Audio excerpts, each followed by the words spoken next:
মার্কিন সামরিক বিমানে অভিবাসীদের ফেরত নেওয়ার প্রশ্নে কলম্বিয়ার উপর 25% শুল্ক আরোপের হুমকি দেন ডোনাল্ড ট্রাম্প। ট্রাম্পের ঘোষণার জবাবে কলম্বিয়ার প্রেসিডেন্ট গুস্তাভো পেট্রো পাল্টা শুল্ক আরোপের হুঁশিয়ারি দেন। হোয়াইট হাউস জানায়, কোনো সীমাবদ্ধতা ছাড়াই কলম্বিয়া মার্কিন বিমানে অভিবাসী ফেরত নিতে সম্মত হয়েছে।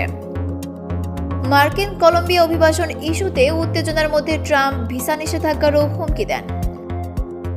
পেট্রো সামাজিক মাধ্যমে কলম্বিয়ার ঐতিহ্য উদযাপনের প্রতিক্রিয়া জানান, তবে অবস্থান পরিবর্তন করেন। হোয়াইট হাউস কলম্বিয়ার সিদ্ধান্তের প্রশংসা করে চুক্তি সফল হওয়ার কথা নিশ্চিত করেছেন। অভিবাসন বিতর্কের আগে সান ডিয়েগো থেকে কলম্বিয়ায় 2 সামরিক ফ্লাইট যাওয়ার কথা থাকলেও তা বাতিল হয়। ট্রাম্পের কঠোর নীতির মুখে পেট্রোর হুঙ্কার টিকতে পারেনি এবং কলম্বিয়ার শর্তহীনভাবে অভিবাসী গ্রহণে রাজি হয়। যুক্তরাষ্ট্রের এই পদক্ষেপে 2 দেশের সম্পর্ক নতুন আলোচনার সৃষ্টি করেছে। আন্তর্জাতিক মহলে ট্রাম্পের চাপ প্রয়োগ কৌশল নিয়ে মিশ্র প্রতিক্রিয়া দেখা যাচ্ছে।